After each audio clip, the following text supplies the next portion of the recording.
बोलो राधे राधे। आए हो तो बोल दिया करो जोर से राधे राधे। आज गोपाओं ने कहा, उद्धव जी आपने कहा कि बिन पग चले सुने बिन काना कर विधि कर्म करे बिन। उसके पैर नहीं होते, हाथ नहीं होते। पैर नहीं होते तो हमारी वो भूमि कैसे चढ़ाता, हाथ नहीं होते तो माखन कैसे चढ़ाता। आप सोचते हम उसकी याद में मर जाएंगे। सुनिए उद्धव जी, जय हो भक्त जी की जय हो। सुंदर दाम दे रहे भगवान कल्याण करें। यहाँ से मथुरा कोई दूर नहीं है, सुबह जाकर के शाम को मिलके लौट भी सकती है। लेकिन अरे उद्धव जी, जितना हमें उससे मिलने में आनंद नहीं आता, जिससे उससे कई गुना उसकी याद में तड़पने में हमें आनंद मिलता है। और जैसा उद्धव जी को पछाड़ा, उधो सूधो है चलो सुन गोपिन के बैनो, ज्ञान बजाई डुमडुमी भक्ति बजायो ढोल। आज ज्ञान विज्ञान का जो नशा था, अहंकार था, वो सब नष्ट हो गया, विनष्ट हो गया और भक्ति का ढोल बजने लगा। उद्धव जी शर्म से माथा धर के प्रणाम किया ब्रजरज को और दौड़ लगाते पहुंचे भगवान कन्हैया के सामने। कन्हैया ने कहा, आइए ज्ञानी जी। बोले मेरे घाव में नमक मत छिड़किए, जिनको मैं अज्ञानी मान करके गया, अनपढ़ गंवार मान करके बैठा था, आज गंवार तो उन्होंने मुझे बना दिया। बोले उद्धव जी, ज्ञान विज्ञान तुम्हारे पास सब कुछ था, पर भक्ति का संकट नहीं था। ज्ञान वैराग्य के साथ यदि मेरी भक्ति नहीं है जिस भक्ति के साथ, तो मेरा दर्शन उसे नहीं हो सकता, सच्चा भाव प्रेम उसे नहीं दे सकता। इसलिए भक्ति से मिलते हैं भगवान, निराकार साकार रूप में चूर्ण एक समान। बोले भक्तवत्सल भगवान की। आगे की सुंदर बात, राजा भीष्म को नाम विदर्भाधिपति महारथ पंचा भवन पुत्रा कन्या का चावरा। और माताएं बहने भक्तगण, आज उनके लिए आज और कल का समय है पास 5-6 मिनट में इस कथा में विराम लेती। ये आखिरी कथा होती है आज। जैसा बना जमुना मैया कृपा से या भगवान की कृपा से काली मेघ जल्दी जल्दी मुझे जैसा बना, आप भक्तों को हम संपूर्ण कथा का दर्शन कराना चाहते हैं, जिससे ये न रह जाए कि हम ये कथा छोड़ करके गए। राजा भीष्म को नाम विदर्भाधिपति महारथ पंचा भवन पुत्रा कन्या का चावरा। एक राजा भीष्म थे, कुंदनपुर के रहने वाले। उनके 5 पुत्र थे, रुक्मी, रुक्मरथ, रुक्मकेश, रुक्मबाहु, रुक्ममाली। 5 बेटों के बाद कोई इनकी बेटी नहीं थी। और जिस माँ तत्व के गर्भ से बेटी नहीं पैदा होती, माँ की कोख भी पवित्र। राजा भीष्म के बेटों ने हमेशा कहा, हमारी कोई सगी बहन नहीं पैदा। आज इतना बड़ा धर्मात्मा राजा भीष्म आज एक तालाब में गले के बल से खड़ा हो गया और 1.25 वर्ष तक बेटी पाने की तपस्या करने लगा। लक्ष्मी जी ने कहा, स्वामी ये कितना धर्मात्मा राजा है, आप कहें तो हम इनकी बेटी बन करके चले, क्योंकि बेटी का सम्मान तो बहुत बड़े लोग करते हैं। आजकल बेटी का जन्म हो जाए तो लोगों को बुखार आ जाता है, लोग बड़े उत्साह से मुझे क्या हुआ घर में, बेटी हुई है। अब बेटा हो जाए तो कैसे मनुष्य लोग बोलते हैं। बेटा तो एक कुल का तरन तारण होता है, बेटी 2 कुलों को उतारती है। राजा परीक्षित जी, जब कभी प्रदेश से पिता आता है तो बेटा जाके क्या पूछता है, जेब थतोलता है, क्या लाए हो खाने पीने के लिए। और बेटी लोटा लेकर के पहुंचती है जल का, मेरे पिताजी प्यासे आए हैं। लेकिन आज राजा भीष्म की इस निष्ठा को देख करके लक्ष्मी जी प्रसन्न हो गई। स्वामी आप कहे तो हम बेटी बन करके चली जाए। अवश्य देवी अवश्य, जो हम बेटियों का सम्मान करते हैं वो परम लाडले मेरे भक्त होते हैं, उनसे मैं अत्यधिक प्रेम करता हूँ। जाओ देवी। और देखते देखते उस तालाब में एक कमल का पुष्प प्रखर हुआ, खिल गया और लक्ष्मी जी स्वयं नन्ही सी बेटी का रूप लेकर के क्या करने लगी। बोले लक्ष्मी मैया की। राजा भीष्म ने जैसे आंख खोल करके देखा, आज आंखों से आंसुओं के पनारों से भिगो दिया, कमल में अश्रु चढ़ाने लगा और बेटी को लिया हाथ में। नारद जी उस समय प्रकट हुए। राजा परीक्षित जी, ज्यादा इधर उधर की बातें करने का समय नहीं है, क्योंकि सब भक्तों की आरती का भी समय नजदीक आ रहा है। राजा परीक्षित जी उसी समय नारद जी पहुंचे और नारद जी ने आकर के राजा भीष्म को समझाया, राम रूपे भवेत सीता रुक्मिणी कृष्ण जन्मति। था जब राम जी का प्रकट हुआ तो क्या बन के आई है, राम रूपे भवेत सीता, सीता बन के आई।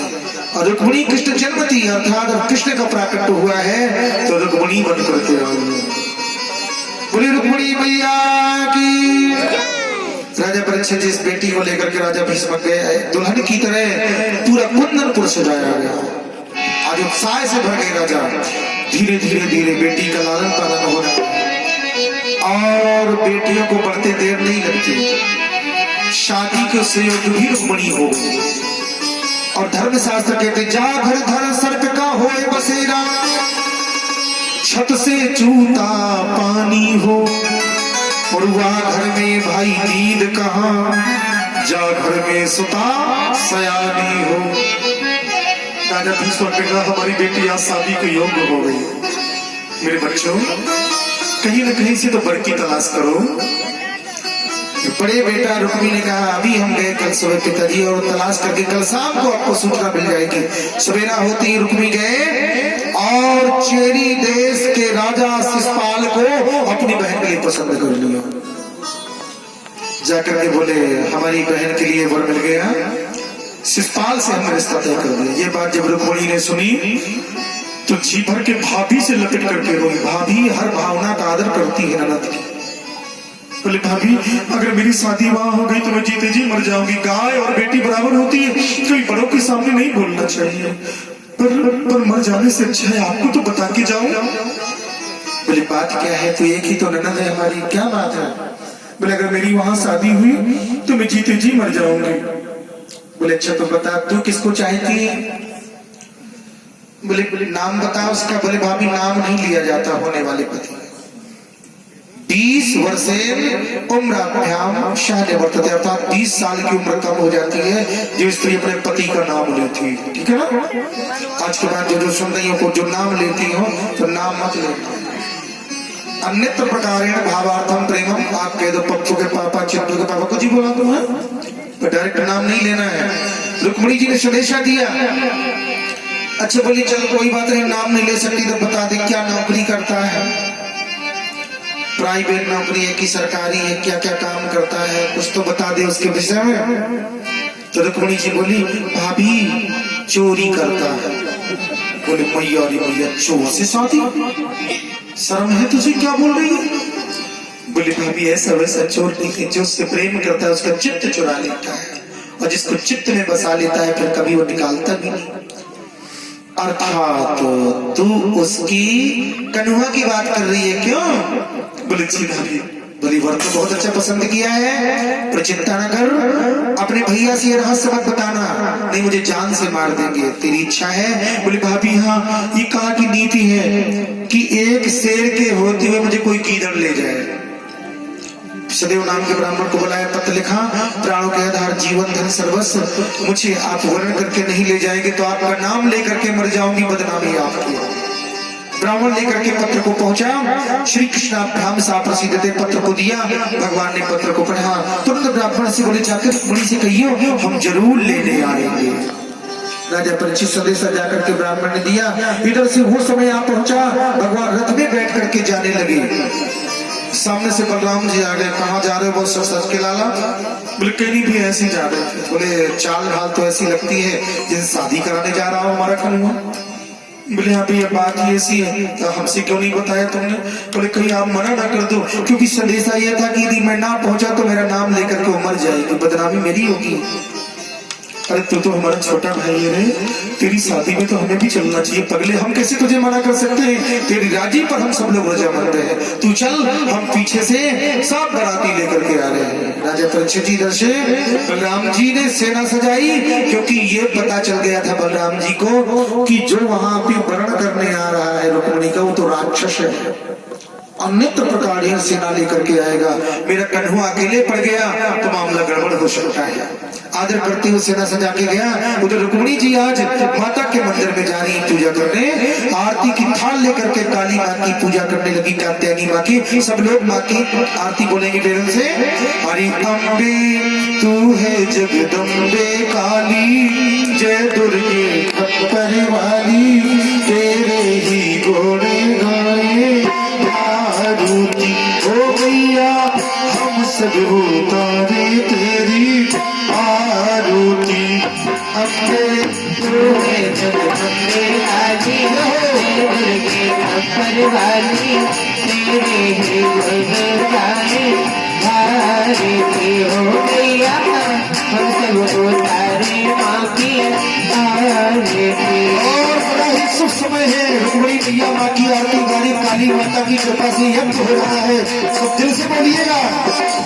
नहीं मांगते धनियर दौलत, न चांदी न सोना, मैया न चांदी न सोना, मैया ना चांदी ना सोना। अरे हम तो मांगते माँ तेरे मन में, हम तो मांगते माँ तेरे मन में एक छोटा सा छोटा सा कोना, सबकी घड़ी बचाने वाली, लाज बचाने वाली, दैया खबरों से उबारोगी हो मैया हम सब उतारे तेरी आरती। हम मिलके बोले तुम्हें जगदम्बे गाए जय दुर्गे अपर वाली तेरे ही गुण गाए भारती हो मैया हम सब उतारे माँ की आरती। और रुक्मिणी जी आंखों में आंसू भरनी मासूम कहने लगी, माँ बेटी माँ है इस जग में बड़ा ही निर्मल नाता, मैया बड़ा ही निर्मल नाता। माँ बेटी का है इस जग में बड़ा ही निर्मल नाता भैया बड़ा ही निर्मल नाता। हर पुत्र को मोच सुने है करना, पुत्र रोज सुने हैं वरना माता सुनी तो माता, न माता सुनी तो माँ, सबके अमृत बरसाने। जय हो और देखो महाराज जी के द्वारा सुंदर भाव प्रेम भगवान को जाते हैं। अम्बे तू है जगदम्बे वाली, जय दुर्गे अपर वाली, तेरे ही गाए भारती हो मैया हम सब अपनी आनंद से चले जाएंगे। कोई बात नहीं, माँ की भक्ति की तरह होता है और कथा का आनंद ले रहे हैं, भी कोई बात नहीं है। भक्ति और पागलपन में अंतर नहीं होता। अम्बे तू जगदम्बे वाली, जय दुर्गे अपर वाली, तेरे ही गुण गाए भारती हो मैया हम सब